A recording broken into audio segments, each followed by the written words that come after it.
आपका क्वेश्चन दिया हुआ है कि तीसरे स्तंभ के सहखंडों का प्रयोग करके इस सरणी का मान निकालना है। जी हाँ, आपने सही सुना। क्लास 12 मैथ एक्सरसाइज 4.4 और क्वेश्चन भी 4 नंबर है। तो बोला क्या है, सबसे पहले बोला है कि तीसरे स्तंभ। तो सबसे पहले आपको समझना पड़ेगा तीसरा स्तंभ आखिर है कौन। तो आप अवश्य ही जानते होंगे कि इधर वाला साइड ऐसे जाते हैं तो यह पंक्ति कहलाता है, लेकिन ऐसे आएंगे ऊपर से नीचे तो इसको क्या बोलेंगे, स्तंभ बोलेंगे। हमें क्या बोला है, तीसरा बोला है। मतलब कि ये C1 हो गया, पहला स्तंभ हो गया, ये C2 हो गया, और ये क्या हो गया हम लोग का C3 हो गया, तीसरा स्तंभ हो गया। ऐसे स्तंभ होता है और इस तरह क्या होता है, पंक्ति होता है। तो हमें तीसरा स्तंभ का प्रयोग करना है क्योंकि क्वेश्चन बोला है। तो यहाँ पर सखंड बोला है। आप जानते हो कि सखंड को हम बड़ा ए से सूचित करते हैं और हम लोग का अवयव इस रूप में होता है 11, 12, 13, 21, 22, 23, 31, 32, 33। चूंकि हमें तीसरे स्तंभ का प्रयोग करना है तो आप देखो ऐसे आ रहा है कि नहीं आ रहा, ऐसे आ रहा है ना। तो इसमें क्या आ रहा है, ऐसे आ रहा है। मतलब कि हमें A13, A23 और A33 का मान सबसे पहले निकालना पड़ेगा। सखंड निकालने का यह फार्मूला होता है AIJ बराबर -1 के power I plus J MIJ होता है। तो चूंकि हमें A13 निकालना है तो -1 तो सब में रहेगा क्योंकि फार्मूला बोला है, तो -1 हो गया। और इसी को हम IJ बोलते हैं। मतलब कि इसको जोड़ देंगे, 1 प्लस कितना हो गया, 3 हो गया। अब रहा बात कि A13 यहाँ पर दिया हुआ है, इसमें कहाँ पर होगा, ये वाला होगा। तो जिस लाइन में होगा उसको हमें क्या करना पड़ता है, छोड़ना पड़ता है। यहाँ पर A13 होगा क्योंकि यहाँ पर A13 कहाँ है, लास्ट में है। तो हमें इसके पंक्ति और स्तंभ को क्या करना पड़ेगा, ढकना पड़ेगा। तो हमने ऐसे इसको ढक लिया तो क्या दिखाई दे रहा है, तो आप कहेंगे कि हमें एक Y और एक Z दिखाई दे रहा है। बस यही आपको इसमें लिख देना है। क्या लिखेंगे कि एक Y एक Z। इतना अगर आप समझ गए तो लगभग आपका बन गया। देखिए कितना हो गया, -1 हो गया, 3 कितना होता है, 4 होता है। इसको कैसे निकालते हैं, तो हम ऐसे क्रॉस मल्टीप्लिकेशन करते हैं, मतलब कि तिरछा तिरछी गुणा करते हैं। तो सबसे पहले एक में जेड में करेंगे तो कितना हो जाएगा, 1 गुने जेड माइनस कितना कर देंगे, बीच में माइनस होता है, 1 गुने वाई। तो देखिए कितना हो गया। आप जानते हैं कि -1 अगर दिया हो, ऊपर अगर यहाँ पर 4 है मतलब कि सम संख्या होगा, तो इसका हमेशा मान किस में आएगा, प्लस में आएगा। मतलब यहाँ पर आंसर कितना आ गया, 1 आ गया। और गुने कितना हो गया, जेड गुने 1 कितना हो गया, जेड, और माइनस वाई गुने कितना हो गया, वाई हो गया। किसी भी संख्या में अगर 1 से गुणा करते हैं, कोई भी चीज़ हो और 1 से गुणा करते हैं तो क्या आता है, वही आता है। मतलब कि जेड माइनस वाई, हम लोग का A13 कितना आ गया, जेड माइनस वाई। अब इसी प्रकार से हम A23 निकालेंगे। A23 निकालने के लिए सबसे पहले क्या करना पड़ेगा, -1 आप पावर क्या कर देंगे, इन दोनों को जोड़ना पड़ेगा। अभी आपने सीखा 2 प्लस कितना हो गया, 3 हो गया। अब इसको हम क्या करेंगे कि A23 मतलब कि यहाँ पर लिखा हुआ है A23, देखिए A23 यहाँ पर लिखा हुआ है ना, मतलब कि ये वाला इधर से सेकेंड, इधर से सेकेंड, ये वाला आ रहा है। तो हमें इसके पंक्ति और स्तंभ को छोड़ना पड़ेगा। तो देखिए ऐसे अगर ढक देंगे ये वाला और ये वाला पार्ट ढक देंगे ऐसे, तब वो क्या दिखाई दे रहा है, आप अपनी आँखों से बड़ी ही आराम से देख सकते हैं कि दिखाई दे रहा है एक एक्स एक जेड। इतना तो दिमाग चलाओ भैया, इतना तो दिमाग चलाओ सर आप, कि याद रखो कम से कम क्या दिखाई दे रहा है, एक एक्स और एक जेड। तो हम इसमें क्या लिखेंगे, एक एक्स एक जेड। अब फिर वही प्रक्रिया करना है। यहाँ पर -1 के पावर 3 तो कितना होता है, 5। इसको वही काम करना है, पहले एक से जेड में करेंगे।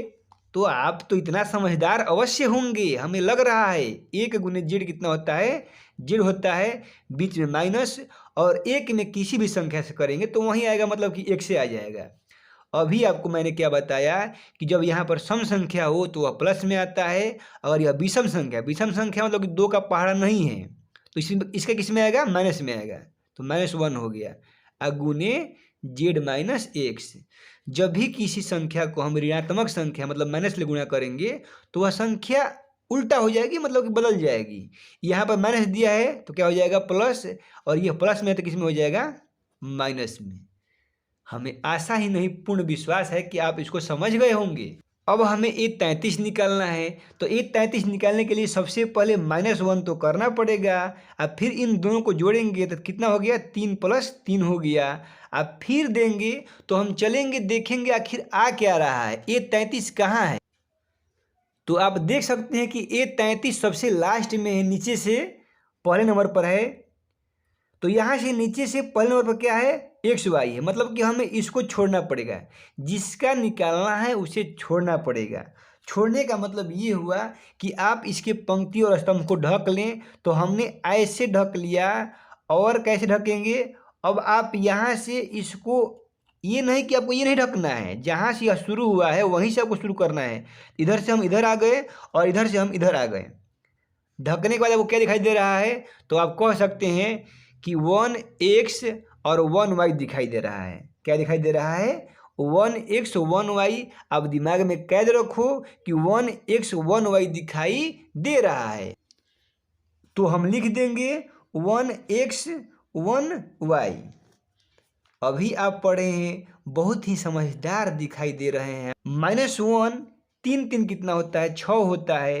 अभी आपने पढ़ा कि इसको ऐसे गुना करना है। तो एक में किसी भी संख्या से करेंगे तो y ही आएगा। अब माइनस का चिन्ह देंगे, इसमें करेंगे तो कितना आ जाएगा, x आ जाएगा। तो -1 किसी भी संख्या का पावर जब सम संख्या हो तो वह प्लस में आता है, और गुने y माइनस एक्स। तो अब एक प्लस में है तो आंसर यही होगा y माइनस एक्स। अब चूंकि हमें सारणी का मान निकालना है तो उसके पहले आप देखो कि क्या आपने निकाला है। तो आपने निकाला है A13, A23 और A33। जो भी आपने निकाला है यहाँ पर लिख लो। आपने निकाला है A13, A23 और A33। जब आपने ये वाला लिख लिया तो आपका कहानी हो गया, आपने बना लिया सवाल। फार्मूला आप अपने से बना सकते हैं किसी भी सारणी का मान निकालने के लिए। और आप सखंड निकाल, तो यह क्या लिखा है, A13 लिखा है, बड़ा वाला लिखा है। तो फार्मूला में ऐसे होता है A छोटका 13 गुने A बड़का 13 प्लस, अब यहाँ पर A बड़का 23 लिखा है तो A छोटका 23 गुने A बड़का 23। अब प्लस ये A बड़का 33 दिया है तो कर देंगे A छोटका 33 गुने A बड़का 33। आपका फार्मूला बन गया। अब आप कहोगे कि A13 क्या है, तो आप अभी पढ़े होंगे। जैसे यहाँ पर A बड़का 11 है वैसे ही यह क्या है, A छोटका 11 है। जैसे ये A12 बड़का दिया है, ये क्या है, A छोटका 12 दिया है। तो हमें इससे मतलब है A13, A23, A33 तो लिख देंगे। ये छोटका क्या हो जाएगा, A13 हो जाएगा। ये छोटका क्या हो जाएगा, A23 हो जाएगा। और यह क्या हो जाएगा, छोटका A33 हो जाएगा। मतलब कि हमें इसी के मान से गुना करना है। तो A13 का मान कितना दिया हुआ है, YZ। तो यहाँ पर हम लिख देंगे YZ। और A13 पूछा है तो A13 कितना निकाले थे, देखो आप निकाले हो यहाँ पर Z माइनस वाई। तो यहाँ पर गुना कर देंगे Z माइनस वाई से, प्लस कर देंगे A23। आप देखो यहाँ पर A23 कितना दिया हुआ है, ZX दिया हुआ है। तो लिखेंगे ZX गुने A23 कितना निकाले हैं हम लोग, तो यहाँ पर आया है X माइनस Z आया है। तो कर देंगे X माइनस Z, अब प्लस कर देंगे। अब यहाँ पर A33 लिखा है और A33 छोटा और बड़ा है तो A33 दिया हुआ है XY गुने, और A33 हम लोग निकाले हैं, आया है Y माइनस X आया है। इतने आप समझ गए होंगे तो लगभग आप समझ जाएंगे। आप वीडियो लंबा देखकर इस वीडियो को छोड़कर नहीं जाए। जिस काम को करने में वक्त लगता है वह चीज़ें अच्छी होती है। शॉर्टकट रास्ता खतरनाक भी हो सकता है। तो आप वीडियो लंबा देखकर छोड़कर वीडियो नहीं जाएं। आप एक एक चीज़ों को कॉपी पर लिख लें, उसके बाद आप समझिए, आपको समझ में आएगा। जैसे आपको समझाया जा रहा है आप स्टेप वाइज करो, लिखो, आपको समझ में भरपूर आएगा। तो हमें गुना करना है। यहाँ पर YZ लिखा हुआ है, इसमें करेंगे तो क्या हो जाएगा, Y Z कितना हो जाएगा, Z² हो जाएगा। ऐसे ही बीच में लिखा हुआ है माइनस, और Y में करेंगे कितना हो जाएगा, Y² Z साथ में, तो Z ऐसे ही रह जाएगा। ऐसे इसको आप गुना करो तो ZX में इसमें करेंगे सबसे पहले तो कितना हो जाएगा, ZX कितना हो गया, X²। बीच में क्या दिया है, माइनस। यहाँ पर ZX लिखा है, Z में करना है तो ZZ कितना हो गया, Z² X रहेगा साथ में। ऐसे अब इसको करना है हमें, तो क्या कर देंगे, एक्स वाई में करेंगे तो कितना हो जाएगा, एक्स वाई कितना हो गया, वाई स्क्वायर, अब माइनस एक्स वाई में एक्स से करेंगे तो एक्स कितना हो गया, एक्स स्क्वायर, ये कितना हो गया, वाई हो। चूंकि हमें अब कॉमन लेना है तो हम इसको सजाएंगे, एक्स स्क्वायर यहाँ पर लिखा है तो इसको हम यहाँ पर लिख दिए, एक्स स्क्वायर इसमें भी है तो इसको इसके साथ लिख, इसमें एक्स है इसमें भी एक्स चाहिए हमको, तो हमें एक्स वाला कहाँ दिखाई दे रहा है, तो यहाँ पर दिखाई दे रहा है कि जेड स्क्वायर एक्स, और बाकी इन दोनों को कहाँ कर दिए हैं लास्ट में, ताकि हमें कॉमन लेने में क्या हो, आसानी हो।